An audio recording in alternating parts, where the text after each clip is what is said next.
Taib, kita akan mulai. Sebentar, Ustaz.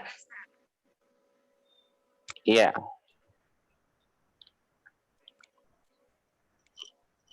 Alfa ini kenapa? Ya.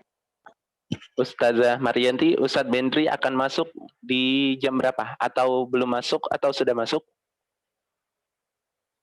Belum masuk, Ustaz. Belum ya? Ya, kita mulai ya. Ustazah Maryanti sudah bisa dimulai? Ya, silahkan, Ustaz. Baik.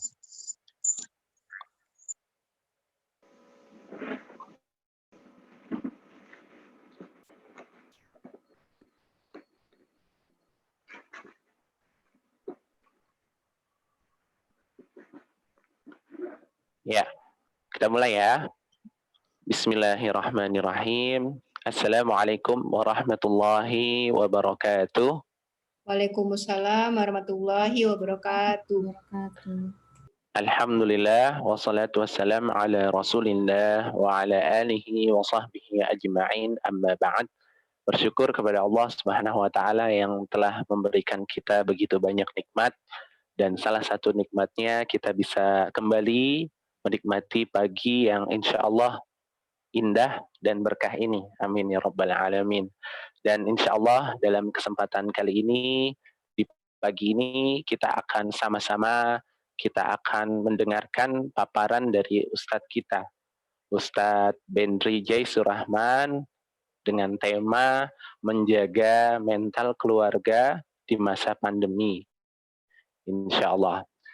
Untuk memantapkan acara kita, untuk kita dapatkan sama-sama berkahnya, mari sama-sama kita awali pertemuan kita dengan membaca basmalah bersama-sama. Bismillahirrahmanirrahim. Selanjutnya, insya Allah kita akan mendengarkan bacaan yang luar biasa, bacaan Al-Quran yang merupakan kalamullah, yang merupakan satu-satunya referensi petunjuk yang paling benar, yaitu Al-Quran, dari Ustadz kita, Ustadz Akmal Idris, insya Allah akan membacakan tilawah. Pada Ustadz Akmal, sudah siap? Ustazah Maryanti? Ya, sudah, Ustaz. Baik.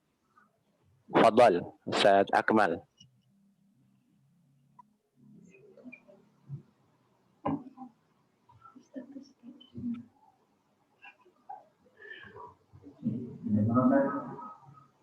Jauh banget.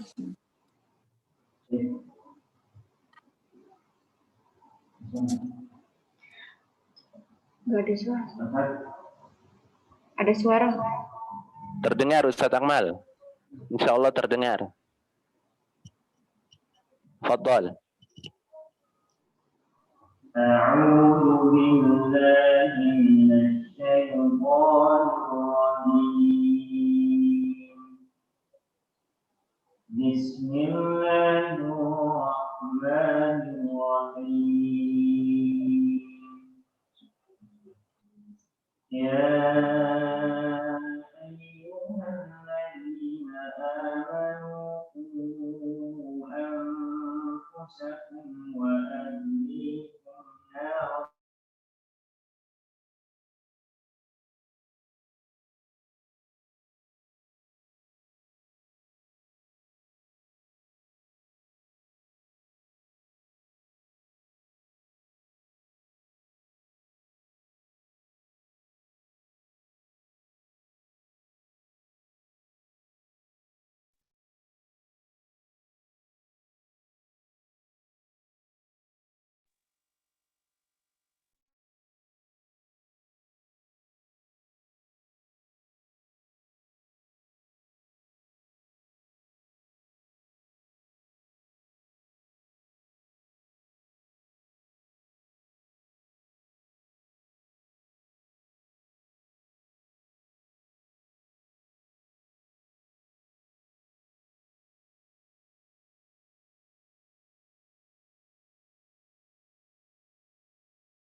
Halo, Ustazah Marianti. Dengeran ya? Ustaz.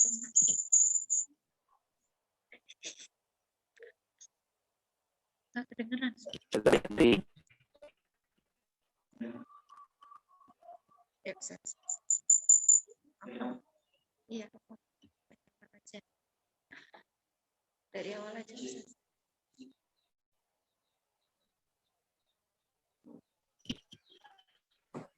Ustazah Marianti. Ya, Halo. ya sebentar. Suaranya nggak kedengeran. Ya, suara Ustaz Akmal belum terdengar.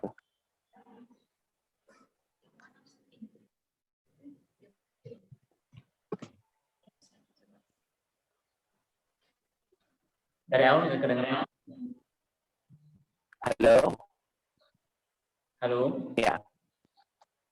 Suara Ustadz Akmal terputus, Ustadz Afwan.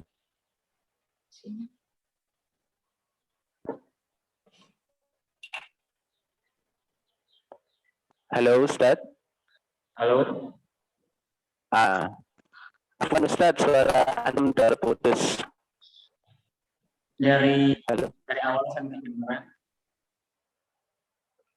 Mungkin bisa diulang lagi Ustadz Afwan untuk pembacaan bawahnya. Nah, sekarang sudah lebih jelas. Coba dites Ustadz Afwan suaranya.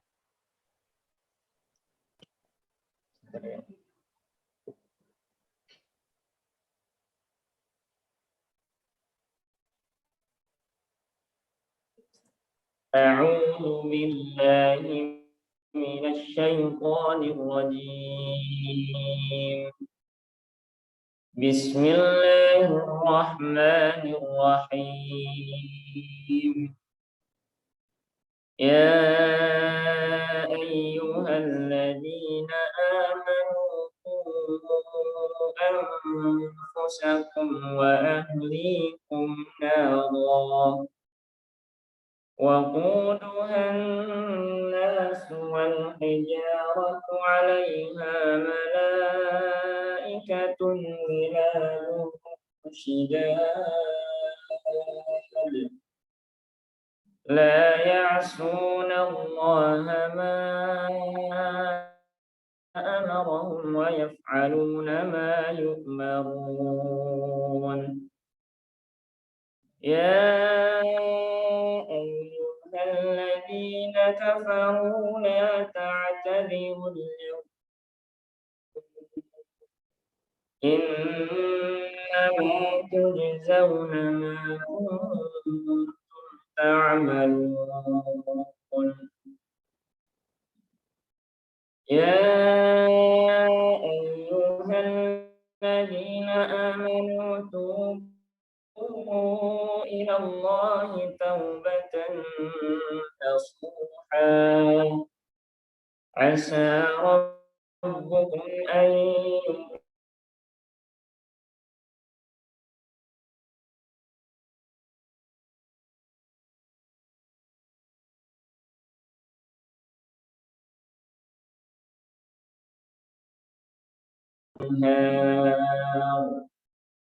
يوم لا يخزي الله النبي والذين آمنوا معه نورهم يسعى بين أيديهم وبأيمانهم يقولون ربنا أتمم لنا نورنا واغفر لنا إنك على كل شيء قدير.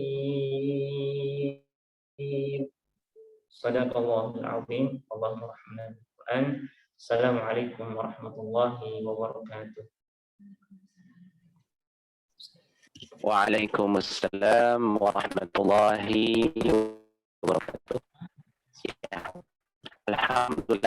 Alhamdulillah sudah kita dengarkan tilawah Al-Quran yang dibawakan oleh Ustadz kita, Ustadz Akmal Idris LC.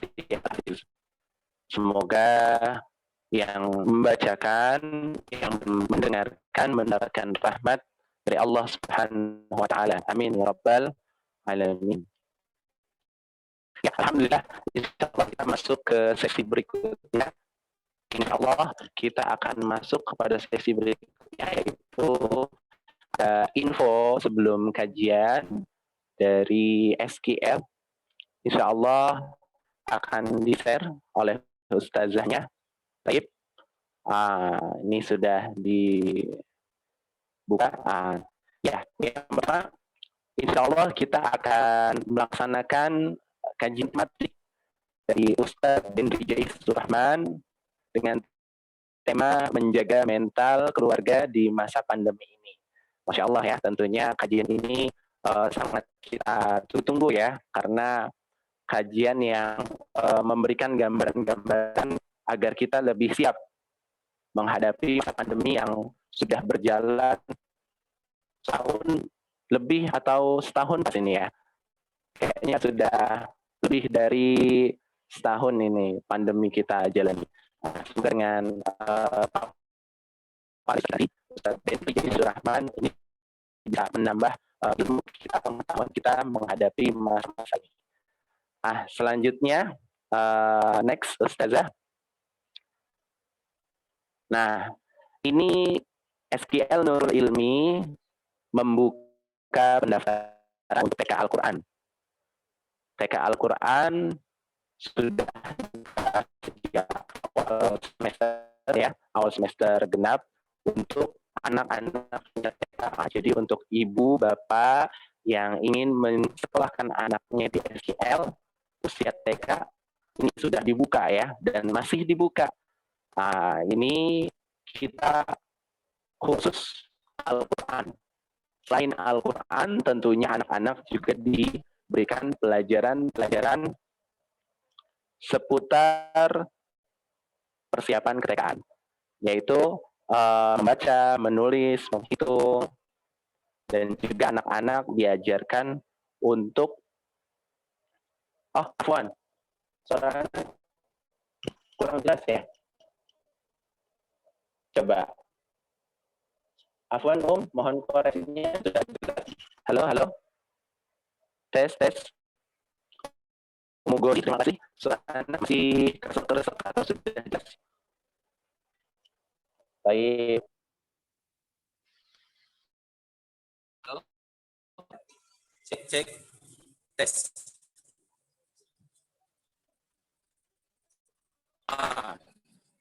Halo.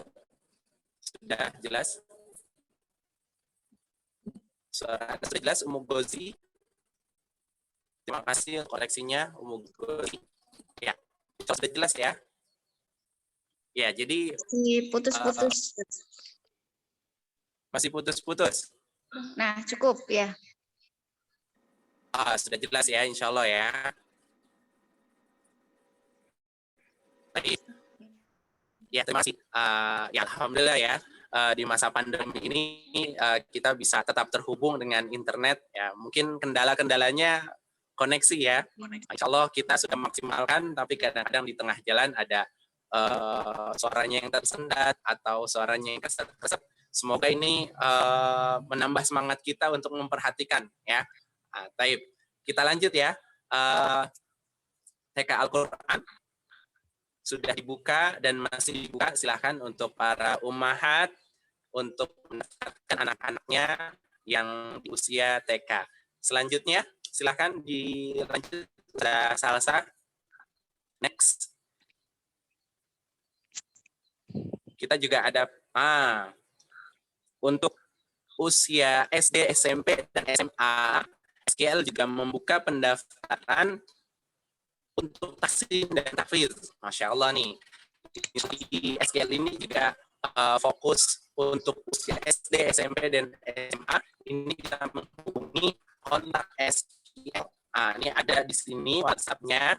Bisa dihubungi di nomor 0877 7445 2878. Insya Allah setelah menghubungi SL ini akan diarahkan untuk mendaftarkan anak-anaknya belajar di SQL. ya.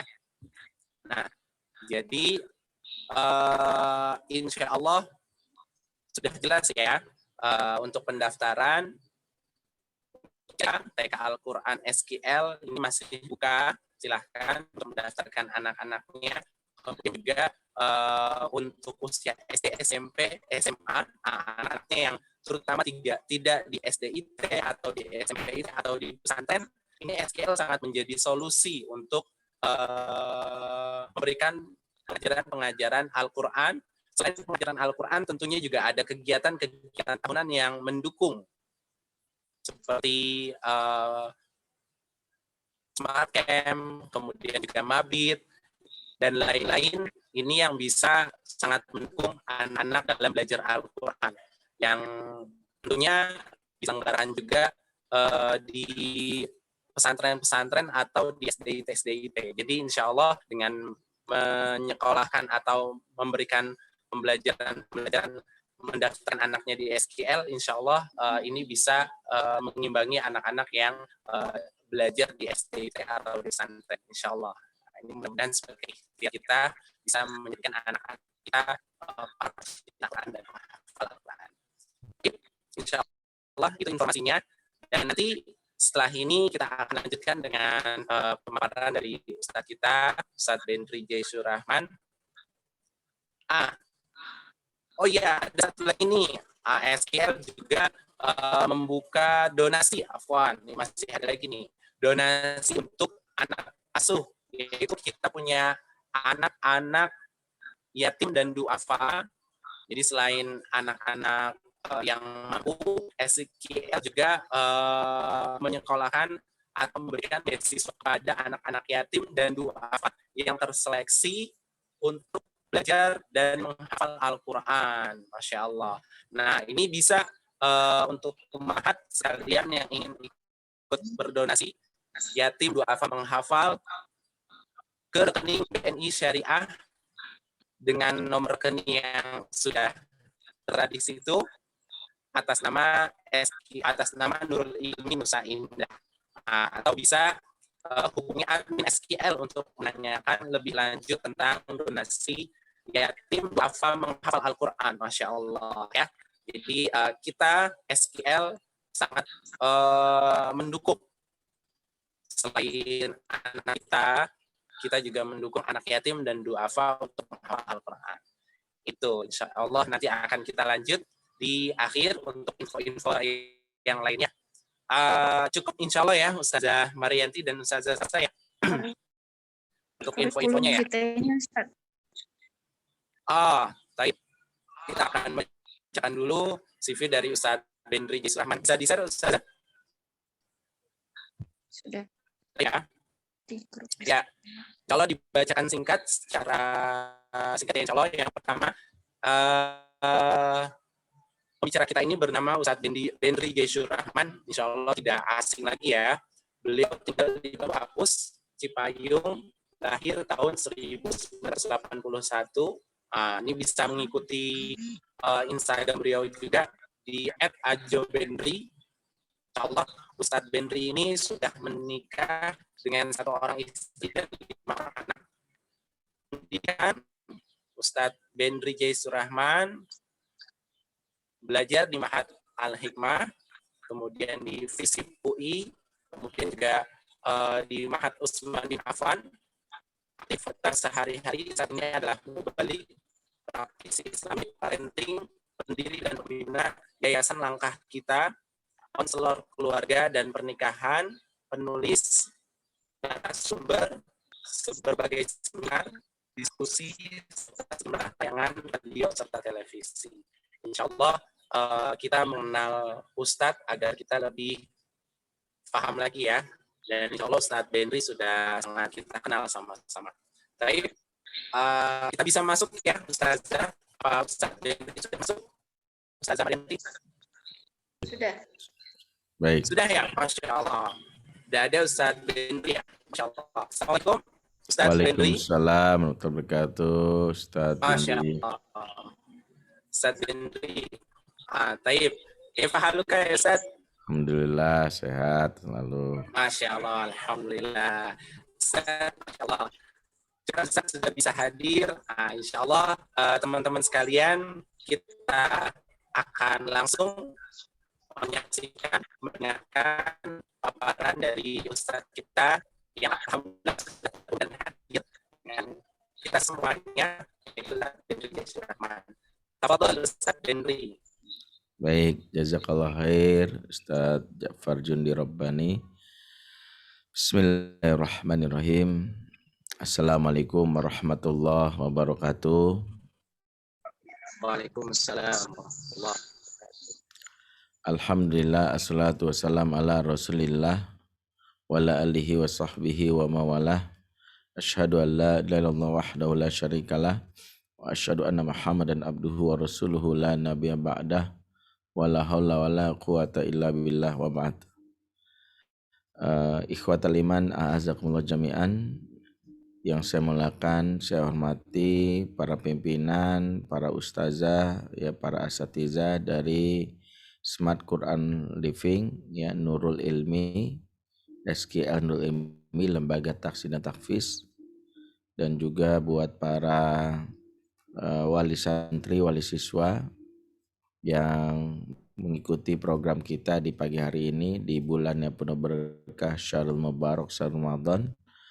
Ya, kita berdoa semoga bulan ini adalah bulan yang membuat kita memperbaiki diri semakin maksimal, dan tentu kita berharap kita menjadi orang yang beruntung memperoleh predikat muttaqin di akhir dari ibadah Ramadan kita.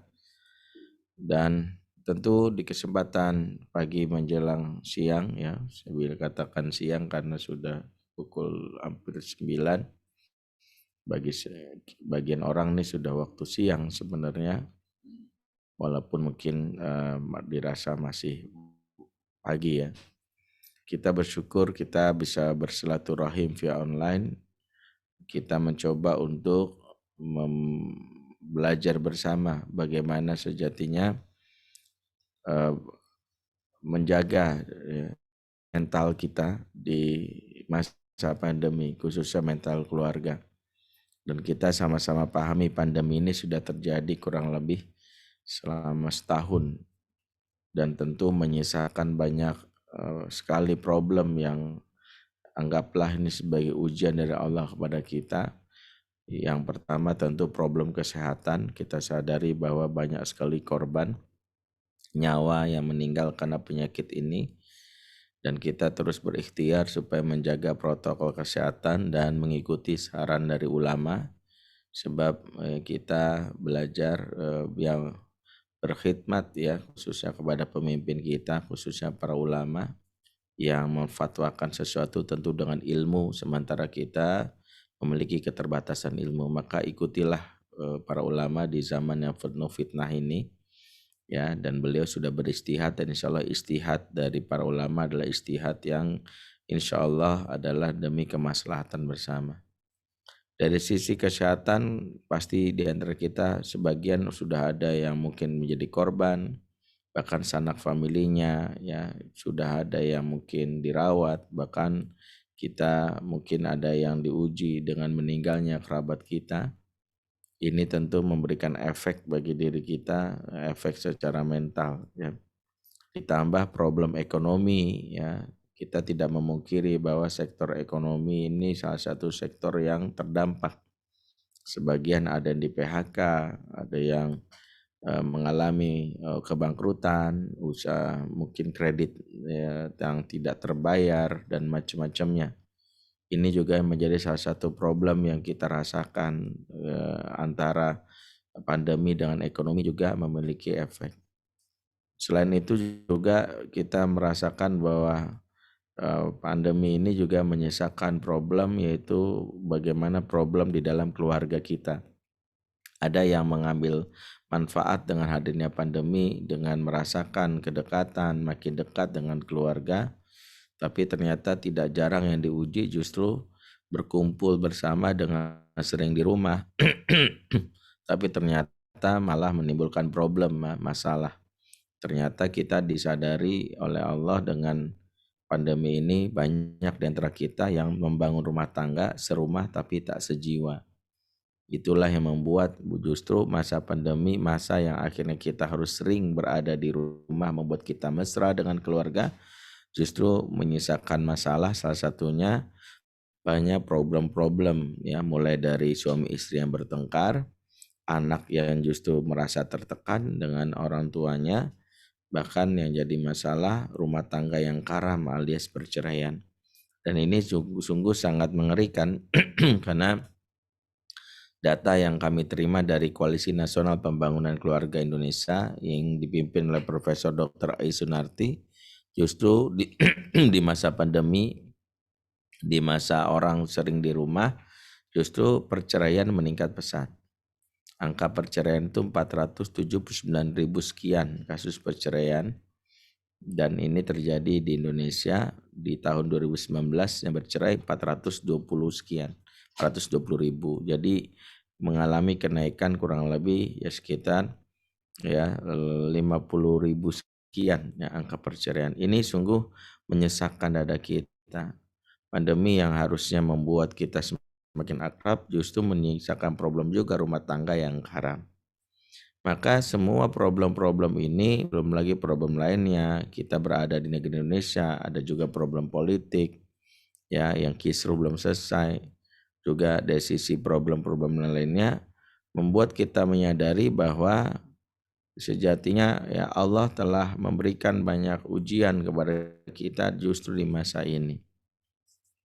Pertanyaannya, apakah kita justru menjadi pribadi yang akan merasakan jiwanya itu terguncang sampai mengalami penyakit ya seperti yang kita pahami, sebagian orang ada yang mengalami stres berkepanjangan, depresi, bahkan ada yang mengalami penyakit dari sisi fisik ya, efek dari jiwa yang sakit maka fisik pun merasakan sakit.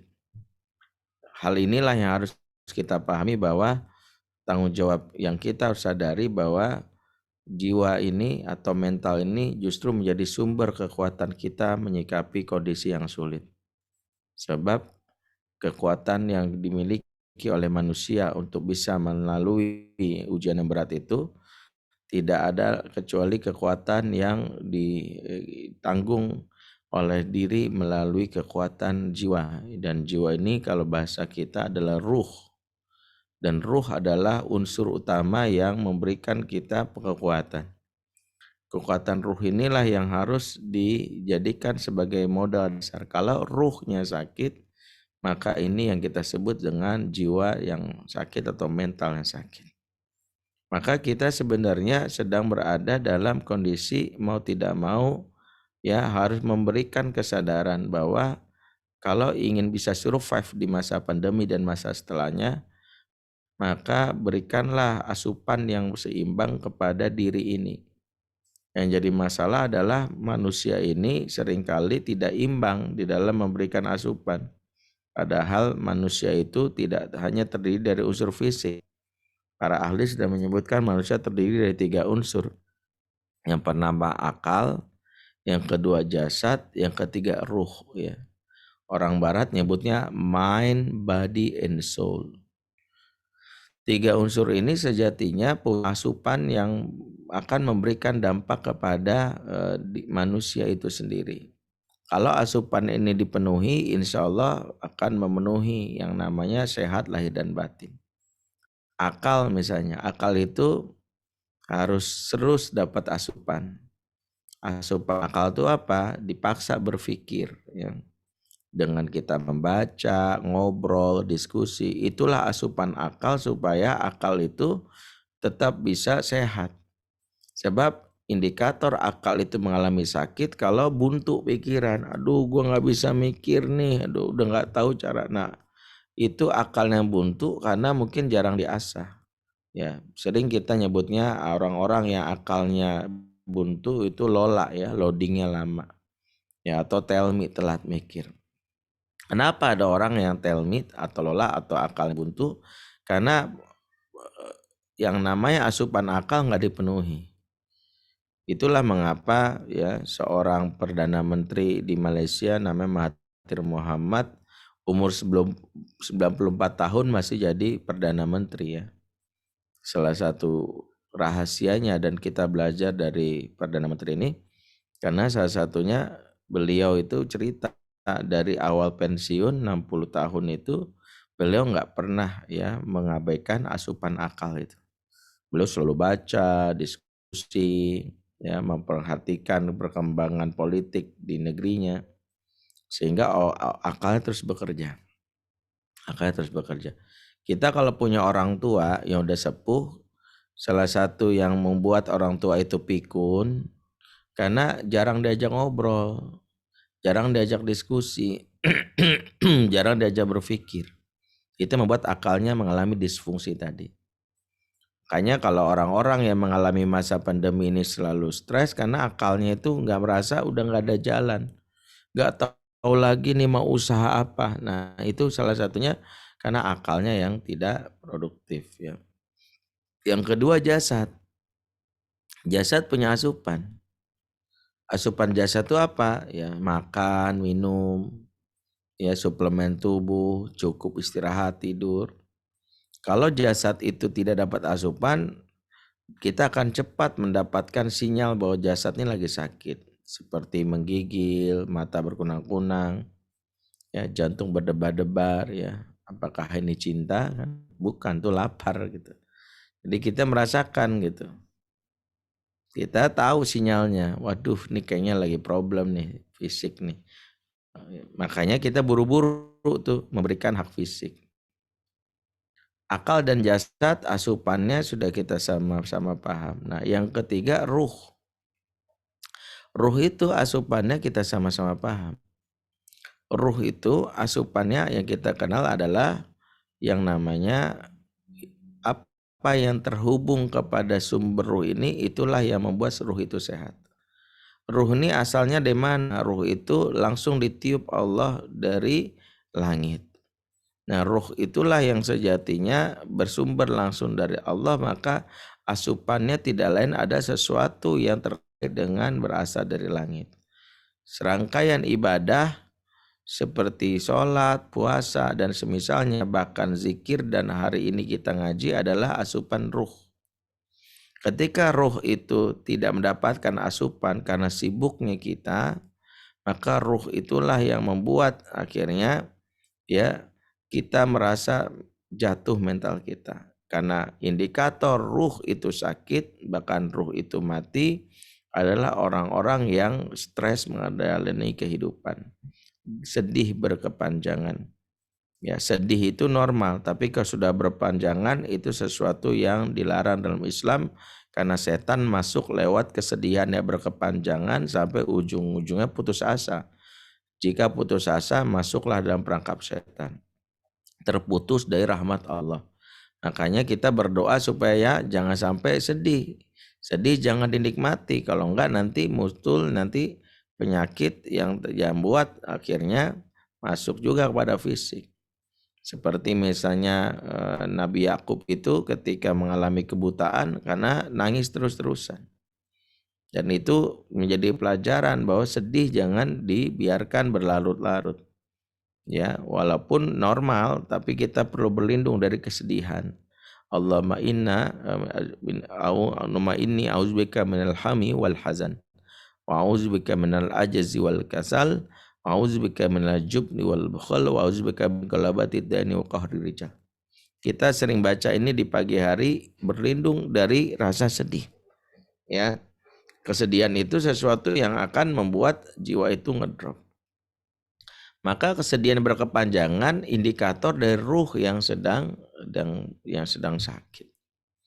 Nah, semakin ruh itu tidak dapat asupan, lagi sakit, maka semakin membahayakan diri kita.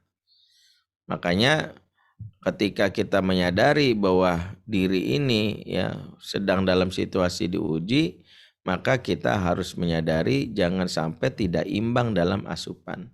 Kalau makan itu, kalau fisik itu kita berikan asupan sehari 2 kali, ya 3 kali. Akal kita berikan asupan dengan banyak baca buku. Jangan sampai ruh tidak dapat asupan. Maka ketika ruh tidak dapat asupan, kolapslah jiwa. Maka kita dapati orang-orang yang secara fisik, ya secara fisik itu dia kuat, tapi secara jiwa lemah. Ya, sekarang ini banyak muncul orang-orang seperti ini. Ya, otot six pack, jiwa ngondek kan banyak itu ya. Tampang TNI, hati Hello Kitty. Ya, kenapa demikian? Karena kekuatannya tidak dibangun dari dalam. Makanya salah satu konsep dasar dari pembangunan di Indonesia ini sejatinya merujuk kepada pembangunan dari dalam. Lagu Indonesia Raya itu dinyanyikan itu punya nilai inspirasi. Sayangnya bangsa kita itu lupa terhadap konsep membangun. Ya, bagaimana W.R. Supratman bilang, bangunlah jiwanya, bangunlah badannya untuk Indonesia Raya. Jadi bangun jiwanya dulu. Tapi yang terjadi di keluarga itu yang pertama bangun fisiknya. Ya, banyaklah contoh sederhana berumah tangga itu yang dipikirin kan gimana ya, fisik semua. Buat makan gimana ya, Dek, tuh pikirin makan. Yang kedua apalagi? Nanti rumah bangunannya mau kayak gimana? Tapi bangunan yang sejatinya untuk ruh itu tidak dibangun. Banyak ortu yang ketika mendidik anaknya yang dibangun itu fisiknya. Makanya rewel kalau anak gak makan. Susah banget sih kamu gak makan, gimana sih? Ya, dan ortu merasa bangga kalau anaknya itu badannya subur, montok. Itu yang jadi ukurannya. Makanya berlomba-lomba lah sebagian ortu untuk membangun fisiknya. Ya, dikasihlah anak-anak multivitamin dari kecil ya. Kasih minyakan ya, minyak jelantah ya, semua minyak dikasih ya, kecuali minyak premium ya lagi naik ya. Jadi kadang-kadang seperti itu. Makanya konsep dasar dalam Islam ketika orang tidak memiliki asupan tabarruh, dia kolaps. Nah, pandemi ini adalah ujian untuk menganalisis. Kita ini lagi general check up sebenarnya. Ketika diuji ini kita lagi dikasih tahu ya, fisik kita mungkin sehat, tapi jangan-jangan ruh kita sedang sakit. Makanya ketika kita merasakan gelisah, susah tidur, maka kita harus tahu ada bagian ruh kita nih yang mungkin belum sepenuhnya. Sehingga kalau kita simpulkan, asupan ruh inilah yang menjadi dasar bagaimana kita bisa menghadapi ya situasi yang sulit. Sebab untuk memohon kepada Allah agar kesulitan ini dihapus, ini sama saja kita menghindari hidup ya, karena hidup itu selalu mengalami dua sisi, yang namanya ujian itu. Ujian itu kan kalau nggak senang ya sulit. Ahasiban nas ayutraku ayaqulu amanna wa hum la yuftanun. Apakah kali manusia menyangka dibiarkan diri beriman sementara belum datangnya ujian kepada mereka. Jadi ujian itu adalah sesuatu yang niscaya. Manusia akan terus diuji. Ya.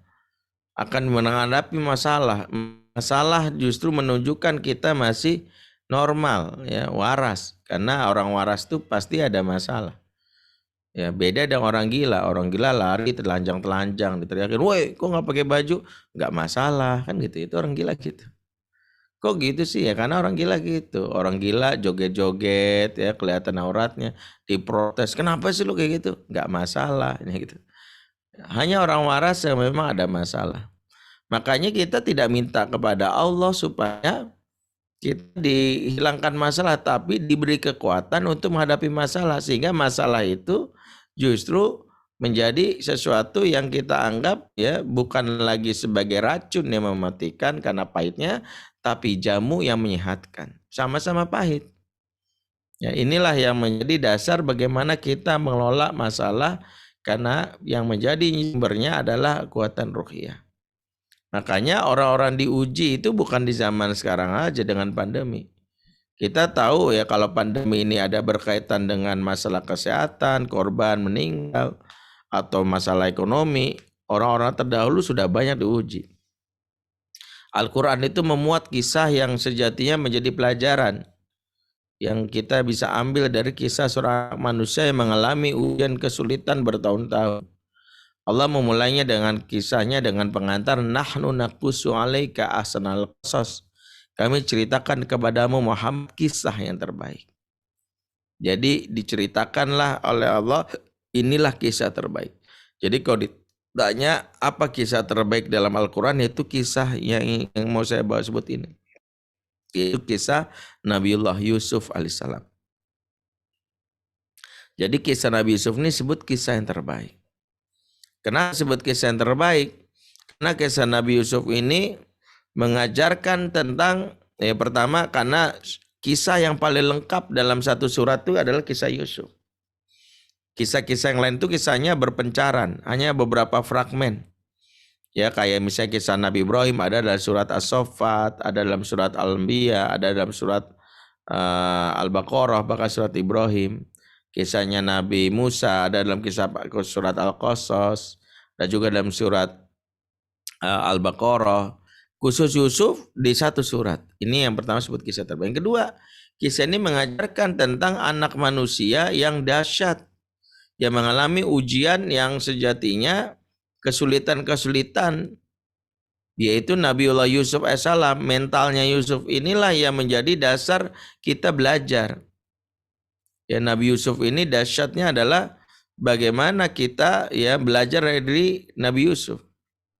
Makanya bulan Ramadan ini unik karena Ibnul Jauzi punya kalimat yang menarik, kata beliau, asyuhuri isna asyara kauladi Yaqub alaihi wa alaihi wasallam, ya, kauladi Yaqub wa alaihi wasallam. Jadi bulan yang 12 itu laksana anak-anaknya Yaqub alaihissalam. Wa syarru Ramadan baina syuhur, ya, ka Yusuf baina ikhwati. Dan bulan Ramadan di antara bulan-bulan yang lain laksana Yusuf di antara saudara-saudaranya. Ya. Kama Yusuf ahabul auladi indal Yaqub, kadzalika Ramadan ahabul syuhuri inda lamul guyub. Sebagaimana Yusuf paling disayang oleh Yakub, demikian juga Ramadan paling disayang Allah, menguasai alam gaib. Jadi Ibnul Jauzi dalam kitab Bustanul Aizin mengumpamakan antara Ramadan dengan Yusuf. Apa pesannya? Bahwa Ramadan yang kita lalui ini bertepatan dengan pandemi, sebenarnya ngajarin supaya kita memiliki dengan Ramadan menjadi Yusuf baru. Menjadi Yusuf baru. Karena profil Yusuf ini menarik kita bahas. Bagaimana kita mendidik anak juga harusnya belajar mendidik anak seperti Yusuf. Inilah hikmah kenapa ibu-ibu waktu hamil disuruh baca surat Yusuf. Cuman banyak ibu-ibu yang salah paham selama ini, ya. Ibu-ibu kalau hamil baca apa, Bu? Surat Yusuf, Ustaz. Tujuannya apa, Bu? Biar anak saya ganteng, Ustaz, kayak Yusuf. Saya bilang nggak mungkin, Bu, lah ibunya aja kayak gini kan gitu. Bapaknya gitu, ya. Terus tuh kok ganteng amat, orang curiga ini anak pungut, ya. Kita merasa baca surat Yusuf tuh efeknya ganteng. Ya padahal ganteng itu genetik. Ya sadar diri aja kita, kalau kita mukanya kayak gini, masa ya anak kita kayak Lee Min Ho kecuali ditambah operasi plastik. Ya, kita pengennya sih ganteng fisik sih, ya. Kita pengennya anak tuh imut-imut. Makna qurrata'ayun yang kita doain itu bukan fisik, ya. Jadi sadar diri, ya, terima nasib, takdir. Ini namanya takdir musayyar. Fisik kita gini, anak-anak gak jauh dari gitu, ya. Kalau bapaknya ibunya hitam, ya sudah takdirnya. Jangan berpikir baca Yusuf, ya. Kalau kita hitam, anak kita tiba putih, wah efek Yusuf. Bukan juga. Karena baca surat Yusuf itu karena kita mengambil ibro. Karena kalau gantengnya Yusuf itu kita minta, pertama disebutkan para ulama nggak mungkin. Ya, disebutkan dalam hadis Rasulullah SAW, utiya Yusuf bisyatril husni. Yusuf itu dikasih setengah ketampanan laki-laki di muka bumi. Jadi laki-laki itu setengahnya itu kegantengannya miliknya Yusuf. Kebayang nggak? Yang setengah lagi dibagi-bagi sama laki-laki sejagat. Tuh bayangin. Saya aja mungkin dapat ampasnya gitu, ya. Nggak tahu, ya, ibu-ibu suaminya dapat apa enggak, ya. Kalau dapat ya bagus lah. Dalam kitab Fathul Qadir jelaskan Yusuf itu saking gantengnya, selain wanita memotong jari jemarinya tanpa rasa sakit, dan itu kisah yang populer, banyak kisah-kisah yang unik. Ada wanita yang sebutkan yang belum haid jika memandang wajah Yusuf langsung haid. Bayangkan efek kegantengan Yusuf itu langsung ya bocor lagi, datang bulan gara-gara melihat wajah Yusuf. Ya saya nggak tahu ibu-ibu ada nggak yang mandang wajah saya langsung haid, nggak ada kan. Langsung mules mungkin. Ya saya mau terima pasrah lah kalau begitu. Ibu yang hamil 7 bulan jika memandang wajah Yusuf langsung lahiran, Bu. Yusuf lahiran tuh. Kalau sekarang ada hypnobirthing itu yang nggak sakit, mandang wajah Yusuf lebih nggak sakit lagi. Tahu-tahu ada anak aja. Dalam kitab Al-Mahabbah jelaskan ya rakyatnya Yusuf itu pernah mengalami masa kelaparan 4 bulan sebelum Yusuf mempersiapkan lumbung padi. Tapi nggak ada yang pingsan, nggak ada yang sakit. Karena kalau mereka lapar berkunjung ke istana Yusuf, mandang wajah Yusuf, laparnya hilang. Itu dahsyat. Efek kegantengan itu menghilangkan lapar, bayangkan. Jadi mungkin di bulan Ramadan ini ibu-ibu yang punya suami agak ganteng bersyukur. Mau buka sampai jam berapa aja nggak masalah mas. Melihat wajah kamu aja udah kenyang gitu ya.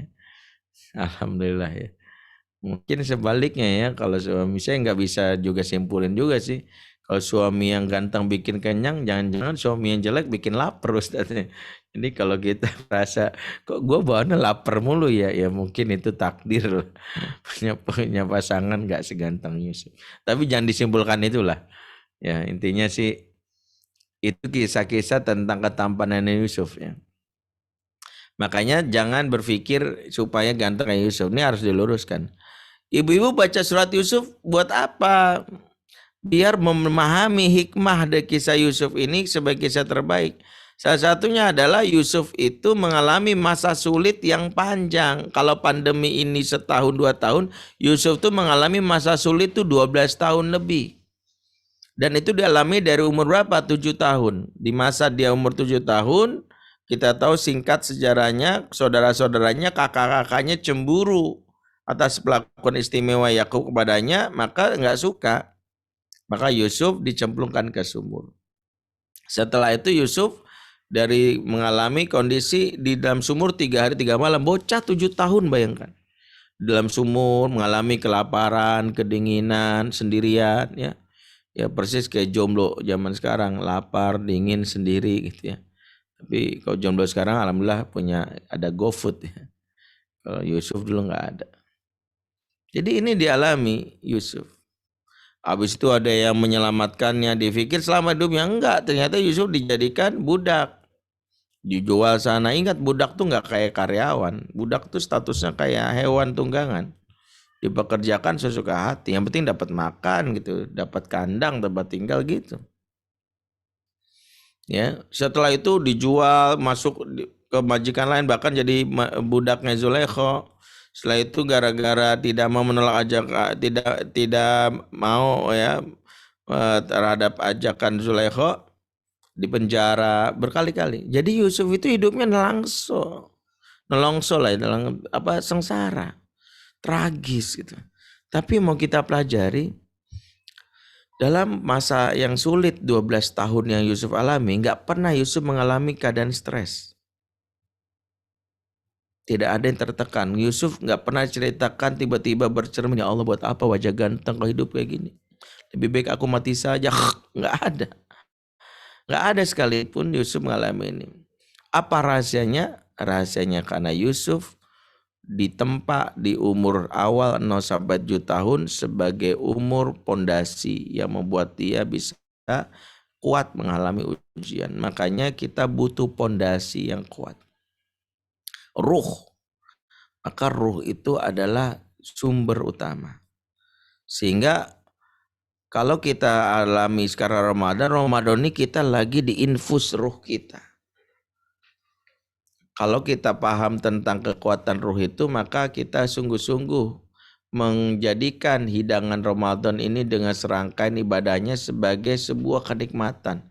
Ruh yang berbulan-bulan di 11 bulan sebelum Ramadan ini merasa kelaparan, bahkan udah ada yang pingsan, butuh diopname, dan hari ini dan seterusnya kita lagi diopname. Nikmati. Karena sumber kekuatan itu ada di ruh. Sehingga kalau kita lihat generasi terdahulu itu mengalami masa yang berat, Dulu masa kita berjuang melawan Belanda, ya, dan kita tahu yang berjuang melawan penjajah saat itu bukan yang badannya keker-keker, yang kayak Rambo, bukan. Tapi para santri yang badannya maaf ya kurus, kering, cungkring gitu. Kok nekat sih ngelawan Belanda? Karena fisik mereka kecil, tapi ruh mereka besar. Itu mereka nggak ada masalah. Ruh itu kekuatan. Coba lihat bagaimana kisah profil seorang jenderal, ya, namanya Jenderal Sudirman itu. Kalau kita lihat secara sekilas, itu kan nggak ada tampang jenderal kayak jenderal-jenderal yang kita sering lihat di TV. Badannya kecil, kurus, ya. Maaf ya, saya nggak menghina fisik ya. Ini untuk memberitahu bahwa bukan itu kekuatannya. Cungkring ya, Jenderal Sudirman. Bahkan penyakitan, bahkan disebutkan ditandu, tipes. Tapi Belanda itu malah gentar sama orang kayak gini. Ya, ini siapa nih? Jenderal Gatot Nurmantio pernah bercerita tentang Jenderal Sudirman bahwa Jenderal Sudirman punya jimat ya, walaupun saya nggak setuju istilah jimat itu. Dan itu menjadi sumber kekuatannya. Apa jimatnya? Beliau ini rajin siam, rajin qiyam. Siang hari siam, memberi asupan ruh, malam hari qiyam, memberi asupan ruh. Jadi gimana nggak di training ya? Ibarat kata ruh ini seperti fisik yang sedang di training. Kalau fisik itu jadi six pack ototnya, ruhnya juga six pack otot ruhnya. Sehingga ujian benturan apapun jeger-jeger biasanya. Maka ini menjadi dasar pendidikan. Kalau kita concern terhadap anak kita, maka ruh itu menjadi dasarnya. Di Palestina kita tahu ada seorang syekh yang sudah tua, sepuh, beruban, jenggot putih, duduk di kursi roda, lumpuh. Tapi Belanda justru gentar, Israel justru gentar sama dia. Israel tuh, ini siapa orang nih? Kau perlu kita bunuh deh. Kalau hidup walaupun sakit nyusahin gitu. Karena dengan keadaan lumpuh aja, lisannya itu bisa menggerakkan ribuan anak muda untuk menghancurkan Israel dengan modal batu kerikil. Bayangkan. Beliau dikenal dengan nama Syekh Ahmad Yasin, pendiri pergerakan Hamas, Harokah al-Mujtama al-Islamiyah. Jadi bayangkan hebatnya seorang yang ruhnya sehat. Maka mental kita harusnya diperkuat dengan apa? Ruh. Karena ujian nih yang kita alami bukan sekedar ujian yang sekedar satu sisi, semua sisi kita harus siap. Maka jangan terpesona dengan orang-orang yang sejatinya ya kelihatan mentalnya kuat menghadapi ujian. Kalau tidak bersumber dari Allah ruhnya itu biasanya dia mengalami kondisi sakit yang tidak disadari. Contoh ya, kita kagum dengan bangsa Jepang. Sebagai orang bilang, Ustadz mau ke Jepang ya. Iya nih, doain ya. Ustadz mumpung lagi di Jepang pelajari itu anak-anak Jepang itu kan hebat-hebat Ustadz, gigih, tangguh, tertib, ngantri, cerdas gitu ya, giat. Kita tuh disuruh belajar ke Jepang. Katanya seperti itu. Saya awalnya sama ilmu kan bisa dari mana aja. Tapi saya waktu itu sekitar 2 minggu saya ke Jepang, keliling beberapa kota. Saya tidur juga di penginapan warga di sebuah rumah. Merasakan suasana dingin di daerah desa Shinjio ya, di daerah Hiroshima. Situ saya melihat ya petani-petani, saya pakai sepeda kesana kemari, nengokin ada pabrik sake terbesar di dunia. Saya baru mendapatkan banyak kabar, ternyata justru angka bunuh diri paling tinggi itu di kota Jepang, di negara Jepang. Jadi Jepang yang dikagumi dengan militannya mampu melawan yang namanya bangsa barat gitu ya, ternyata mereka punya penyakit kronis juga di sisi mental. Buktinya apa? Mereka nggak siap ketika menghadapi yang namanya ujian, bahkan dalam hal-hal yang sederhana. Contoh ya, 2 kakak beradik, satu lolos UN atau lolos kampus ternama, satu enggak. Si adik bunuh diri. 2 mahasiswa jomblo, yang satu nikah. Yang jomblo iri sama temannya, bertahun-tahun enggak nikah, bunuh diri. Jadi bunuh diri itu udah lazim yang ada di negara Jepang. Kalau nggak bisa memenuhi target, bunuh diri. Ini kan penyakit mental ini. Bahkan ada penyakit mental lain yang dialami sebagian mahasiswa Jepang. Tahun 2018 saya ke sana lagi. Saya diskusi dengan beberapa pendidik sana di Jepang. Di Jepang lagi muncul gelombang wabah yang disebut namanya gerakan atau grup Hikikomori. Hikikomori ini adalah komunitas mahasiswa di Jepang atau pemuda di Jepang yang mengasingkan diri dengan bermodalkan wifi, gadget, dan segala hal yang terkait dengan dunia maya. Mereka nggak peduli lagi berinteraksi sosial. Mereka nggak siap bersaing di dunia nyata, maka mereka cukup memuaskannya di dunia maya. Dengan modal wifi dan gadget sudah hidup mereka sudah rasa sudah terpenuhi, padahal ini mental yang sakit. Untuk makannya gimana? Untuk duit, cari duit mereka tinggal jadi gamer atau YouTuber katanya gitu. Untuk makannya tinggal pesan dari free order, nggak usah ke resto. Perlu nikah nggak usah, syahwat bisa terpenuhi, ada fasilitas virtual sex katanya gitu. Mereka ini jumlahnya 200 ribuan di Jepang. 200.000 tahun 2018, nggak tahu populasinya ini meningkat nggak sekarang nih. Tapi yang jelas ya dibahas oleh para psikolog Jepang, justru ini menandakan bahwa banyaknya anak-anak muda Jepang yang sakit mental, tidak siap bersaing, takut mati, tapi juga nggak mau bersaing, ujung-ujungnya melarikan diri dengan komunitas yaitu nama Hikikomori. Di Indonesia sebagian sudah ada gitu. Yang tidak ingin berinteraksi dengan dunia nyata, yang buat grup-grup seperti ini.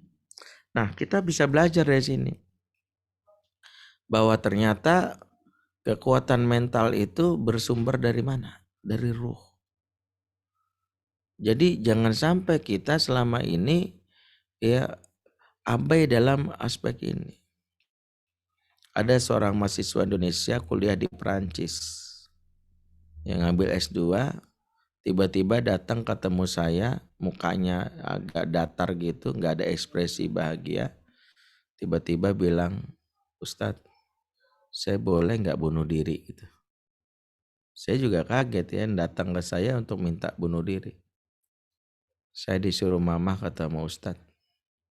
Katanya, saya udah enggak. Saya bilang, kamu ada masalah apa? Enggak sih Ustadz, cuma saya enggak menikmati hidup aja. Saya bilang, kamu ada masalah percintaan? Enggak juga. Saya enggak tahu hidup pergi saya buat apa ya.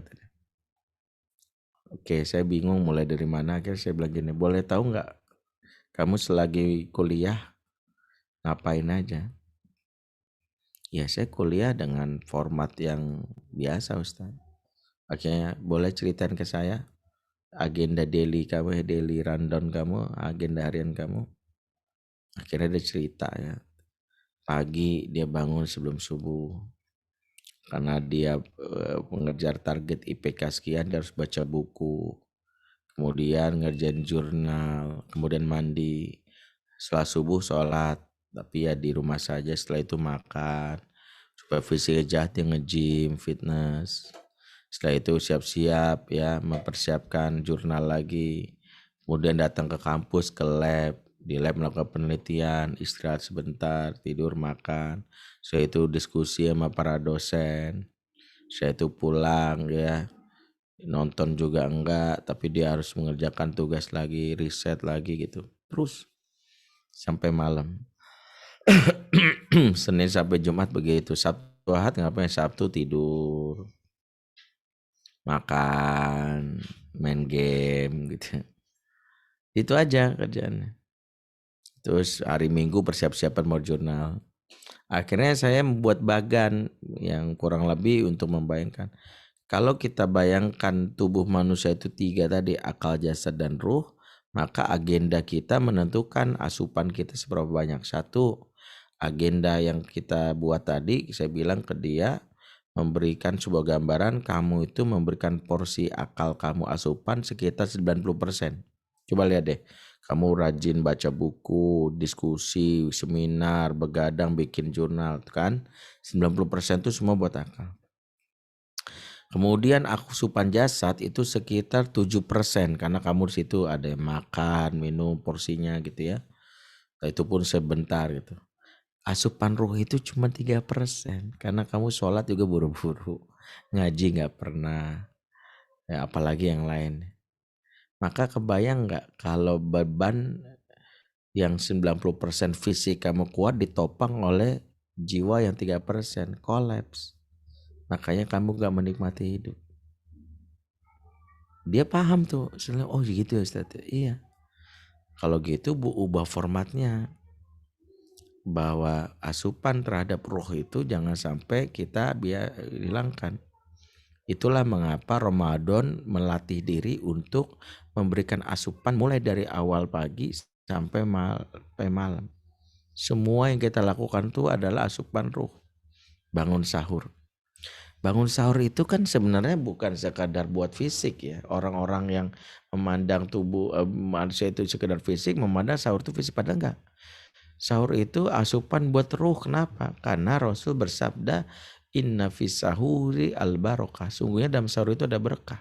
Berkah itu asupan ruh, bukan asupan fisik. Jadi kita ini sahur bukan karena kita lemes gitu, bukan karena kita cemen gitu. Kan ada yang berpandang, Allah ngapain sih sahur segala ya, puasa 18 jam aja pakai sahur, gue sih nggak usah sahur. Salah, kita sahur itu karena kita ingin dapat berkah yang merupakan asupan ruh.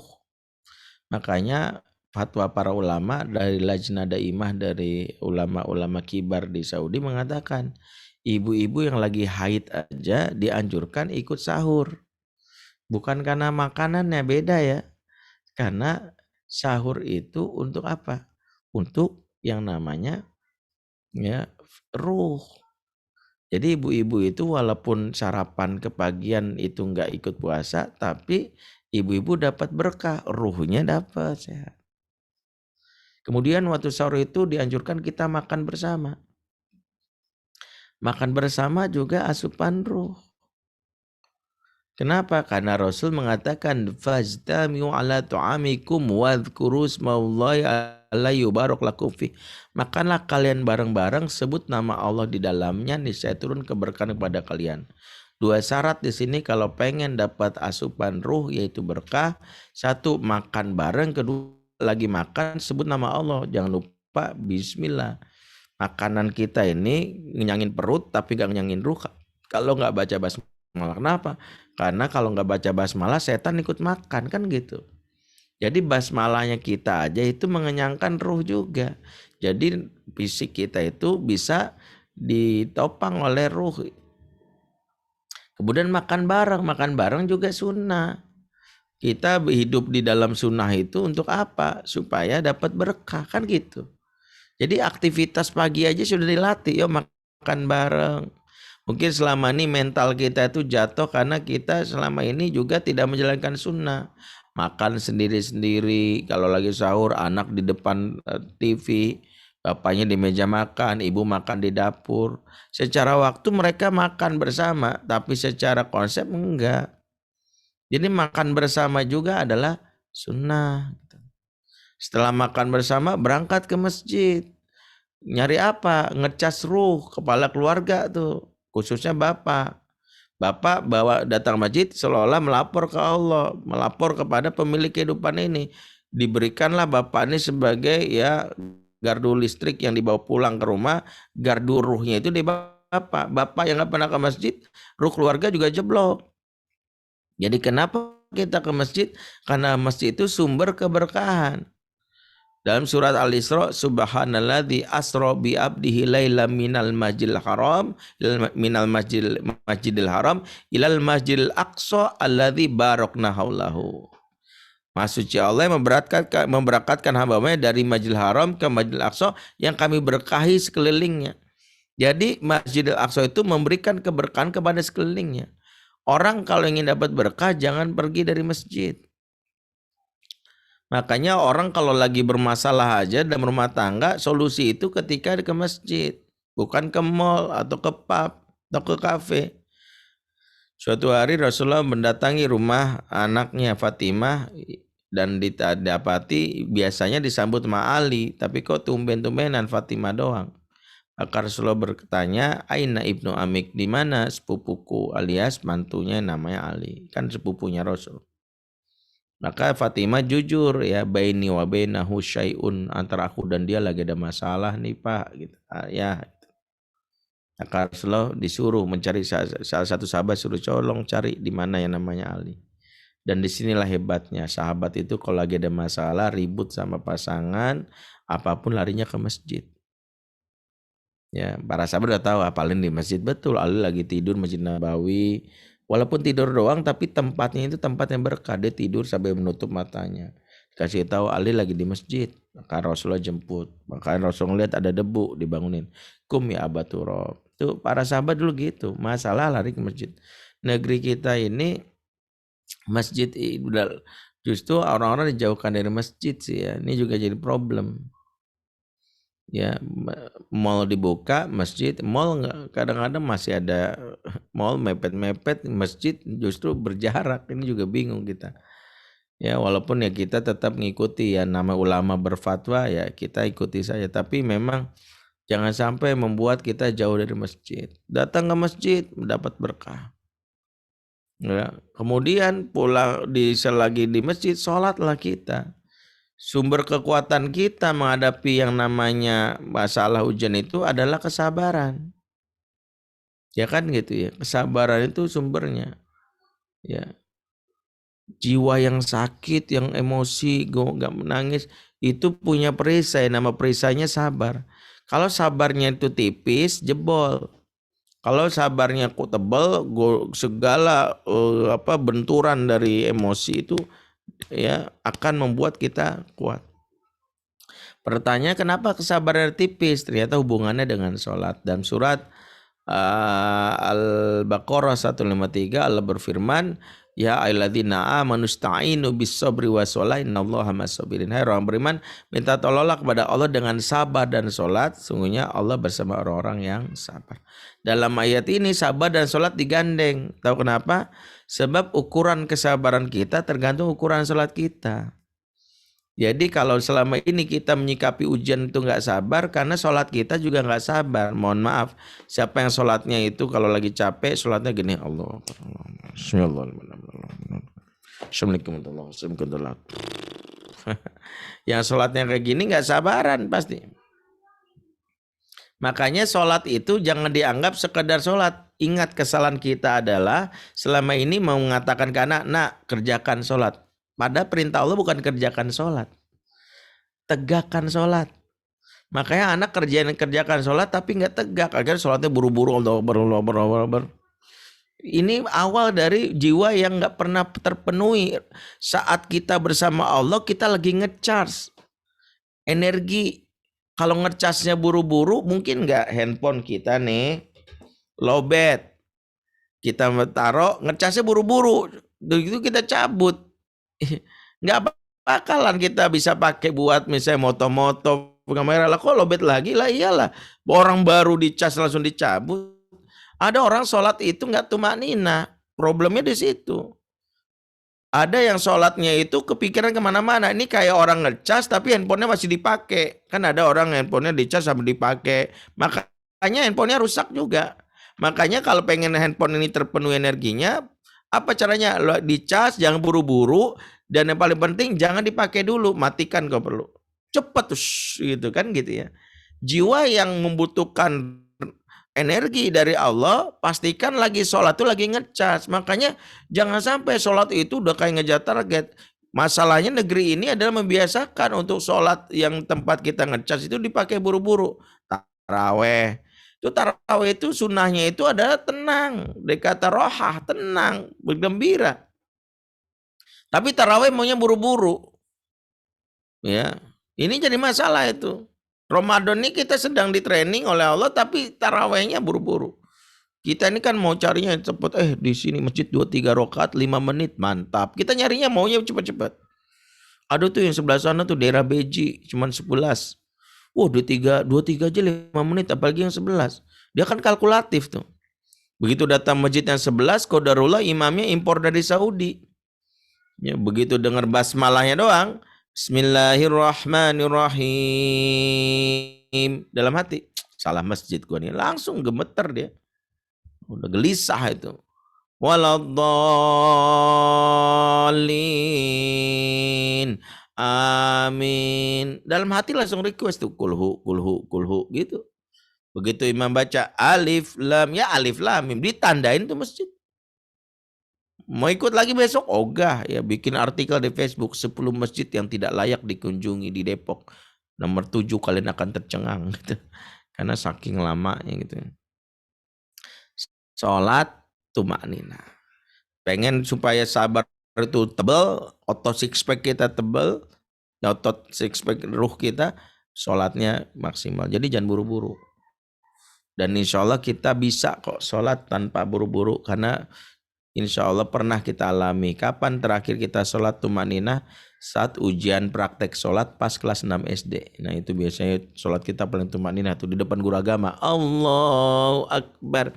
Bismillahirrahmanirrahim. Itu tumaninah banget. Dulu tuh kita sholatnya kayak gitu. Dulu waktu ujian di depan guru agama. Begitu udah selesai ujian, Bismillahirrahmanirrahim, amin, gitu doang. Jangan buru-buru kalau pengen ruhnya kuat. Pulang ke rumah sholat, jangan tidur, sebab tidur juga menghancurkan keberkahan dan ruh kita pun tidak terisi.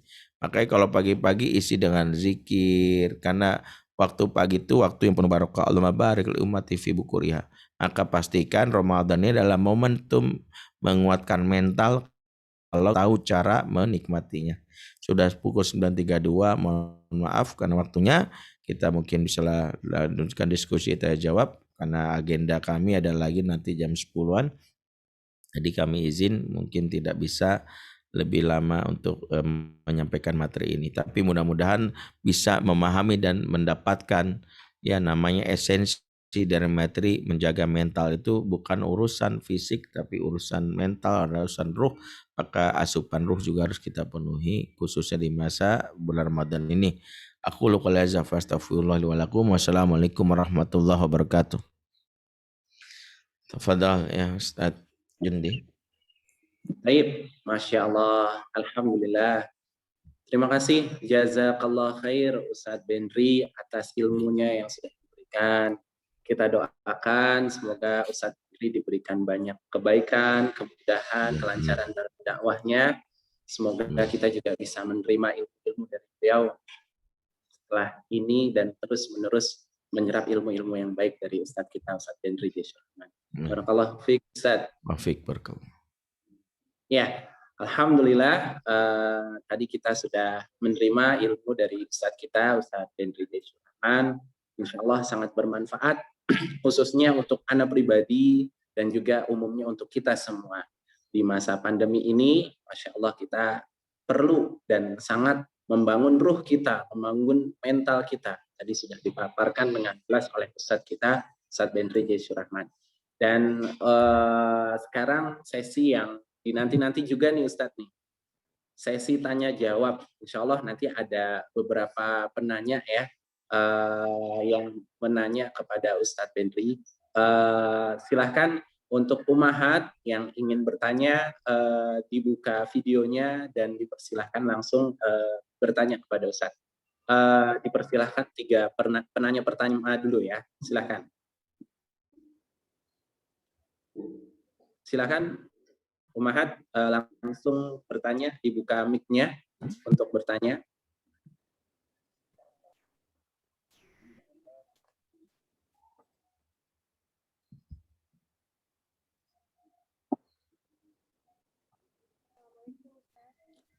Ya, silahkan.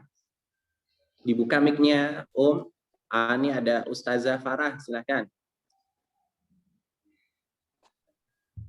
Ya, Fadal. Bismillahirrahmanirrahim. Afwan, izin membacakan yang di chat Ustadz ya. Oh, Jadi ada yang, Fadal, Ustazah. ada yang bertanya, di rumah kita memang tidak mengenalkan anak kepada game, Ustadz. Tapi ketika bertemu dengan saudaranya, dia jadi bengong. Itu gimana jadinya, Ustadz? Menanggapinya Iya. atau biar anak tetap kokoh gitu. Pertama adalah jiwa manusia itu memiliki prinsip saatan-saatan. Hidup itu dinamis. Sama Rasulullah juga menegur orang yang memberikan asupan ruh berlebihan tapi nggak memberikan asupan kesenangan yang memberi jadi hak bagi dirinya, keluarganya dan yang lainnya. Ada yang mau sholat terus-terusan diomelin. Ya, saya pengen sholat terus-terusan, saya pengen puasa terus-terusan, saya pengen jomblo selamanya. Kata Rasulullah, at-taqulu kata-kata. Kalian ngomong gini ya, kata Rasul. Ditegur sama Rasulullah karena manusia itu fitrahnya itu dinamis hidupnya. Maka memberi asupan ruh itu bukan mengabaikan yang namanya prinsip kesenangan. Bahwa jiwa itu juga butuh rohah. Istirahat, bermain-main, bersenang. Apalagi anak-anak. Sehingga kalau anak dilarang main game, maka penuhilah kebutuhan yang lain, namanya hiburan. Bahwa kadang zolim, gak boleh main game, gak boleh ini, tapi anak gak diberikan hak bermain. Padahal bermain itu hak anak. Ujung-ujungnya nanti anak stres.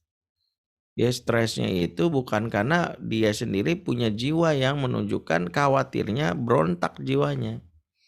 Ya, yang namanya Islam itu kan adinul fitrah, agama fitrah. Manusia itu punya fitrah untuk bermain, bersenang-senang.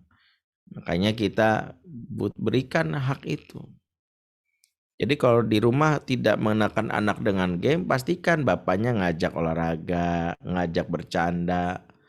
Jadi jangan menganggap seolah-olah karena kita ini dekat dengan Al-Quran, seolah-olah nggak boleh bercanda. Salah benar.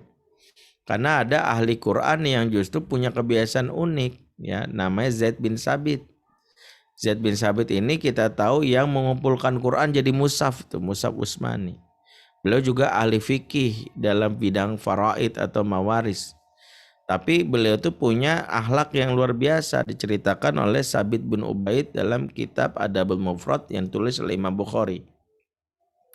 Apa kata Sabit? Ma ra'aitu ahad ajalla idza jalasa mal qaumi wala afkah fi baitihi min Zaid bin Sabit. Saya belum pernah lihat laki-laki yang lebih gagah, lebih berwibawa saat berada di hadapan kolega-koleganya, tapi lebih lucu dan lebih kocak saat di rumahnya dibandingkan Zaid bin Sabit. Zaid ini ahli Quran yang tahu menempatkan diri. Kalau dia di luar rumah, dia bisa berwibawa gagah. Tapi ke di rumah dia bapak yang lucu karena tahu ada kebutuhan keluarga itu untuk suasana nyaman. Jadi nggak melulu mentang-mentang kita berpikir bahwa asupan ruh itu harus dipenuhi, itu setiap saat anak-anak itu harus dinasehatin. Nolak nanti jiwanya. Makanya Ibnu Mubarak itu bertanya ketika ada muridnya bilang, kenapa kita nggak ngaji setiap hari? Kata Ibnu Mubarak, aku khawatir jiwamu menolaknya karena overdosis gitu ya. Makanya hidup itu dinamis gitu ya. Makanya amal soleh itu dibikin berpindah-pindah supaya ada kesenangan baru. Fa'idha farokta fangsob. Jadi kalau kita hari ini lemah baca Quran, kita pindah ke yang lain yang boleh hukum mubah, boleh aja. Boleh nggak Ustadz saya misalnya nonton TV? Kalau tontonannya yang nggak merusak jiwa silakan aja. Boleh nggak saya menghibur dengan bersenang-senang bercanda sama istri, bahkan bercanda sama istri jadi pahala. Walaupun nggak ada zikir, kalimat rofas yang kita lakukan sama istri itu halal dan berpahala. Apa tuh rofas? Rofas itu kata-kata porno. Ukhilla lakum lailatas siyami rofathu ila nisaikum. Dihalalkan bagi kalian di malam hari Ramadan untuk rofas. Rofas itu esensi awalnya kalimat porno, pengantar sebelum berhubungan intim. Itu dibolehkan di malam hari Ramadan karena kita ingin berhubungan. Ya, Bahkan kalau kita lihat bercanda-canda dengan hal itu disampaikan oleh Rasulullah. Dalam hadis riwayat An-Nasa'i, kullu syai'in laisa lahu fihi min dzikrillah la'ibun wa lahwun illa mula'abatu rajul ma'a alihi. Segala sesuatu yang tidak ada zikir kepada Allah di dalamnya adalah sia-sia belaka, kecuali canda tawa seseorang kepada anggota keluarga. Jadi kalau bersama anggota keluarga itu canda tawa itu jadi berpahala. Ini masuk kategori apa yang disampaikan Rasulullah dalam hadis lain, ahabul a'mal ilallah tudkhilu sururu fi qalbi muslim. Amalan yang paling cinta Allah yang memasukkan kesenangan ke hati orang beriman.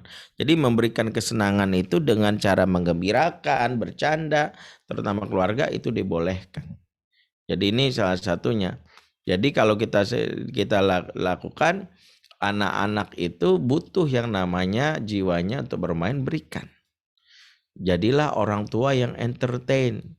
Saya punya buku, teman-teman sudah baca mungkin ya, Fatherman 1 sudah terbit dan Fatherman 2 juga sudah. Fatherman 1 bahas tentang ayah yang dirindukan, bagaimana kiat menjadi ayah yang sesuai dengan apa yang diajarkan oleh Islam, dan Fatherman 2 suara hati bunda untuk ayah. Kabar gembiranya khusus Fatherman 2 free. Bisa di-download dari sekarang, download aja di www.fatherman.id. Bedanya apa? Kalau Fatherman 2 itu dibaca di laptop atau di handphone, itu membahas tentang suara hati bunda untuk ayah. Jadi keayahan dari sisi bunda. Para istri silakan hadiahkan suaminya buku ini supaya dibaca tentang bagaimana keinginan istri keterlibatan ayah. Jadi saya di buku yang kedua ini menjadi DPE, Dewan Perwakilan Emak-emak, ya, supaya ibu-ibu itu tidak merasa sendiri dalam mengasuh anak. Nah, di Fatherman pertama sayangnya tidak ada dalam bentuk e-book. Kalau mau beli itu kita membahas tentang bagaimana peran ayah itu sebagai entertainment. Satu, berkisah, banyak bercerita buat anak nyaman. Yang kedua, bermain. Rasulullah pernah menemui anak-anak dari Bani Abbas. Lihat, Rasulullah nggak kaku-kaku amat hidupnya. Nggak bilang gini, lagi ngapain? Dia Allah berfirman, nggak gitu. Diajak main, kata Rasulullah, man sabaqo ilayya falahu kadza wa kadza. Siapa yang bisa mendahului aku lomba lari, dapat hadiah ini dan ini. Siap ya, lari Rasul. Karena Rasul ingin membuat anak bahagia, dia larinya nggak benar-benar gitu. Pengen supaya anak gembira, dikejar. Kena. Alhamdulillah dipeluk anak ini, diberi hadiah. Jadi kalau main juga jangan yang serius banget. Siapa yang bisa megang pundak ayah dapat hadiah ini dan ini. Ayahnya kabur kayak mantan copet. Ya anaknya stres lah. Kalah. Ya nggak mau dia besok main lagi. Makanya bapak kalau main sama anak itu prinsipnya bikin anak happy, bukan obsesif. Mentang-mentang kita badminton tingkat RT kalah mulu ya sama tetangga, giliran sama anak, anak kalah kita bangga. Ya elah beraninya sama bocah. Anak kapok itu main sama bapaknya. Makanya kalau main bulu tangkis sama anak kalah, ya papa kalah lagi. Main bola juga gitu, jangan kita pengen menang. Makanya belajarlah jadi ayah entertain. Apalagi di zaman now, Islam itu tidak membuat kita menjadi jumut. Makanya ortu harus memberikan gambaran Islam. Bahwa ortu itu di zaman now nggak cukup baik. Alhamdulillah saya udah jadi ortu yang baik Ustaz. Tapi anak saya kenapa nggak dekat sama saya? Karena bapaknya baik tapi nggak asyik. Makanya jadikanlah diri kita itu baik plus asyik. Karena agama Islam itu sebenarnya gitu, baik dan asyik. Wallahu a'lam bishawab. Ya, Masya Allah. Syukran Ustaz Bendri. Mungkin terakhir ya, karena waktu. Ini Anda bacakan ya Ustaz ya, biar bisa langsung dijawab. Yang pertama ini, bagaimana mengalihkan rasa bosan pada anak di masa pandemi ini, di mana semua aktivitas kita lakukan di rumah, agar tidak main di luar si anak. Karena rengekan anak, akhirnya kita berikan game. Nah, itu gimana saat yang kedua? Itu dulu satu-satu ya, satu-satu. Satu-satu. Oh, siap. Ya, satu-satu karena kita sayang ibu ya. Kalau udah dua sayang ayah. Pertama adalah satu ya, hal yang harus kita pahami. bahwa mendidik itu harus punya 2 modal. Selama nggak punya 2 modal, kita akan selalu mendapatkan masalah. Yang pertama, mau repot. Yang kedua, kreatif. Sebagai misal ortu, yang pertama ini sudah gugur. Karena sebagai ortu itu nggak mau repot. Ya, nih, upin.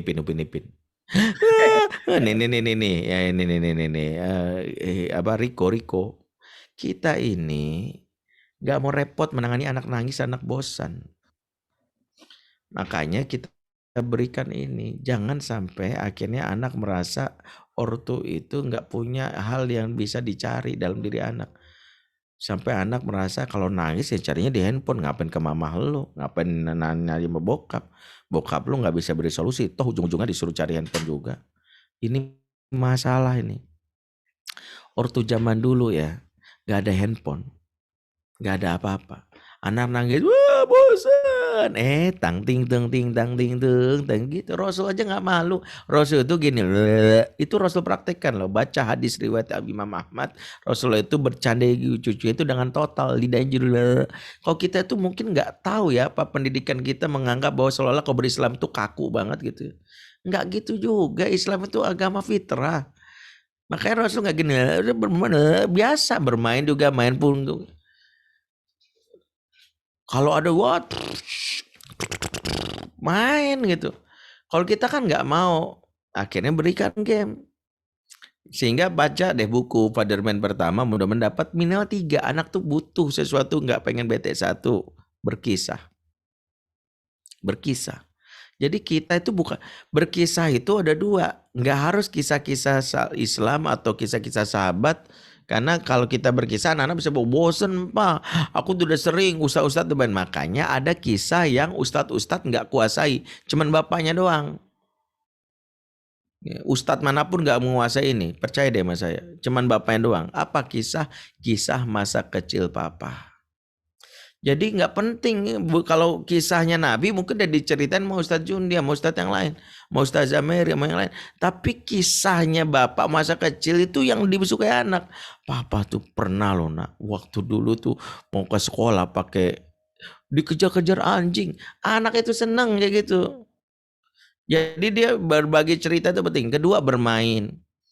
Bermain sama anak itu kadang-kadang nggak perlu pakai alat. Bodinya bapak itu dari mulai ujung rambut, ujung kaki itu bisa jadi permainan.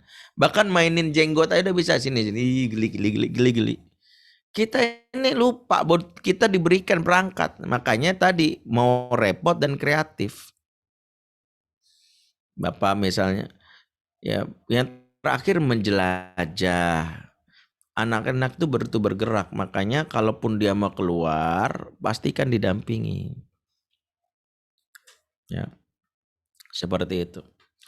Wallahu a'lam bishawab.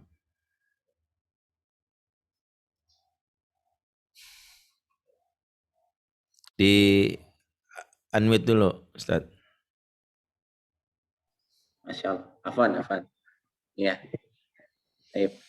Insya Allah terakhir Ustaz, pertanyaannya, Ustaz izin bertanya nih, bagaimana menyikapi sifat ayah yang kurang asik dan nggak bisa bercanda. Terus kan kita emang boleh tertawa gitu.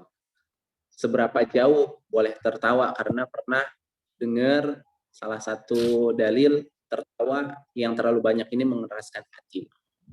Benar. Inna Allah la yuhibbul musrifin. Allah tidak menyukai orang-orang yang lebay. Bukan hanya ketawa, makan berlebihan, obesitas. Tidur berlebihan, penyakitan. Main game berlebihan, termasuk. Maka namanya mubah itu harus dalam keadaan secukupnya.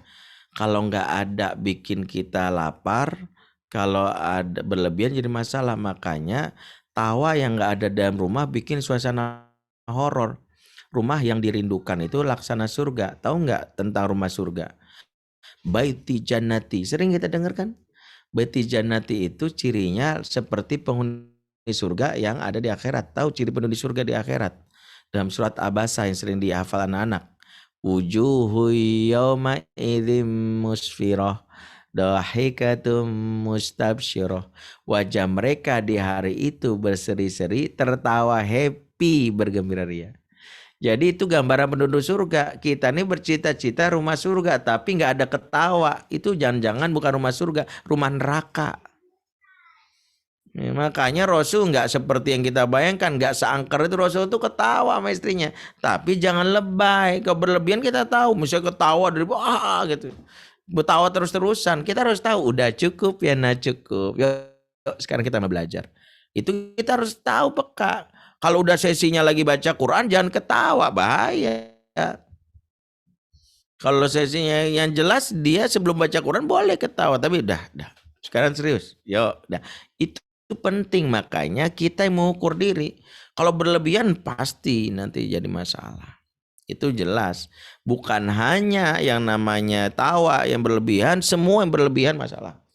Ya, semua yang berlebihan, makanya kita aja diajarkan doa untuk tidak berlebih-lebihan dalam hal mubah.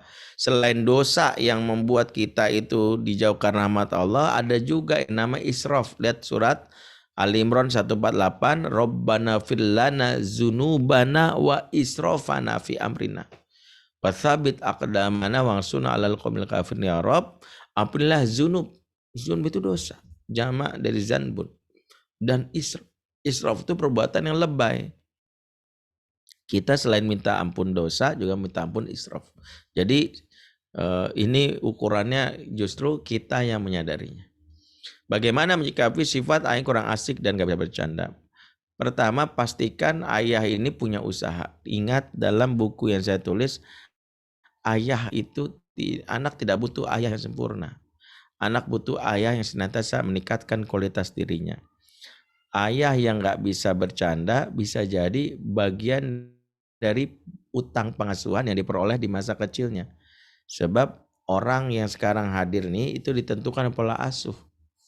Kenapa ayah nggak bisa bercanda? Mungkin masa kecilnya terlalu tragis, nggak pernah dapat sentuhan, ibunya jarang meluk, banyak sekali kekerasan. Jadi hal-hal seperti ini mempengaruhi. Makanya effortnya ketika dewasa nggak semudah itu tahu-tahu bercanda. Niatnya dari mau humor malah horor, kan gitu. Jadi apa yang harus saya lakukan? Maka minimal ayah belajar. Belajar itu nggak harus dipaksain langsung jadi, sehingga minimal anak melihat ayah sungguh-sungguh belajar. Ingat, ayah yang nggak bisa bercanda bisa kok kalau dilatih. Misalnya ayah mengikuti canda-candaan yang dibolehkan dalam Islam kan banyak tuh. Misalnya dulu bagaimana Rasulullah bercanda, bagaimana salafus soleh bercanda. Silakan. Kalau nggak bisa bercanda pun bukan berarti candaan. Yang penting bisa dialihkan kali. Misalnya ayah bisa mendampingi anak bermain, menemani main sepeda. Mungkin nggak bisa bercanda, tapi menemani anak main sepeda aja buat anak nyaman. Berarti ayah masuk dalam dunianya. Ya, ayah mungkin nggak bisa bercanda, tapi ayah bisa menemani anak mancing. Itu menyenangkan bagi anak. Yang penting keterlibatan. Wallahu a'lam bishawab. Baik, alhamdulillah. Jazakallah khair Ustadz Bembri. Cukup ditutup ya untuk pertanyaan-pertanyaan. Insya Allah nanti bisa dilanjutkan di pertemuan-pertemuan berikutnya. Alhamdulillah pertemuan pagi ini kita rasakan sangat berkah ya, mudah-mudahan ya. Berkah itu adalah bertambahnya kebaikan. Dan alhamdulillah kita tadi sudah mendengarkan banyak kebaikan-kebaikan, arahan, kemudian juga ilmu-ilmu yang kita dapat ya. Salah satunya mendidik anak kita itu bukan hanya fisiknya, tapi ruhnya dibangun. Kita bangun jiwanya, kita bangun ruhnya, berikan asupan-asupan ruh agar anak kita menjadi anak yang tangguh. Alhamdulillah, dan juga kembali diinformasikan kepada seluruh ummahat, SQL, alhamdulillah di SQL ini kita membangun ruh anak kita dengan Al-Quran. Bukan hanya dengan Al-Quran, kita punya moto yaitu belajar di SQL itu mudah, menyenangkan, menyentuh hati. Semoga ini bisa membangun anak-anak kita dengan seru, dengan Al-Quran, dengan petualangan-petualangan. Kita punya kegiatan-kegiatan tahunan, Smart Camp, Mabit, dan yang insya Allah semoga bisa terlaksana setelah masa pandemi ini. Nah, insya Allah ini membangun ruh anak kita, jiwa anak kita menjadi lebih baik lagi. Dan juga diinformasikan kepada seluruh orang tua untuk pendaftaran ulang dan juga daftar untuk santri baru, siswa baru SKL Nurul Ilmi masih dibuka. Dan silahkan hubungi nomor SKL yang sudah diinformasikan sebelumnya, atau nanti bisa tanya ke adminnya, insya Allah. Baik, kita cukupkan acara kita dengan baca hamdalah, alhamdulillahirabbil alamin. Terima kasih banyak sekali lagi kepada Ustadz kita, Ustadz Benri Jaisyur Rahman. Semoga ilmunya berkah dan dalam lindungan Allah. Terima kasih juga kepada para ustadz, ustazah yang sudah mendukung kegiatan ini. Tentunya dengan ini kita membangun bangsa kita, membangun negara kita. Karena anak-anak kita, anak-anak didik kita adalah generasi yang akan berjuang di masa depan nanti. Tentunya kepada orang tua juga kami berterima kasih untuk support dan juga dukungannya, sudah bisa bekerja sama dengan kami, SKL Nurul Ilmi. Insya Allah kita sama-sama membangun negara kita, agama kita agar menjadi lebih baik, dan semoga Indonesia menjadi negara yang nyaman untuk umat Islam, untuk kita semua, dan kita mendapatkan pemimpin yang baik dan insya Allah diridhoi Allah. Amin ya rabbal alamin. Allahu a'lam. Kita akhiri dengan doa kafaratul majlis. Subhanakallahumma wa bihamdika asyhadu an la ilaha illa anta astaghfiruka wa atubu ilaik. Kurang lebih sekali lagi mohon maaf atas kata-kata yang kurang baik atau kurang berkenan. Assalamualaikum warahmatullahi wabarakatuh. Waalaikumsalam warahmatullahi wabarakatuh. Jazakumullah kepada Izin pamit ya. Assalamualaikum. Jazakallah khairan Ustaz. Terima kasih Ustaz. Terima khairan Ustazah dan Ustaz. Ustaz dan Ustazah. Pamit. Izin pamit. Jazakallah. Barakallahu fiikum. Terima kasih.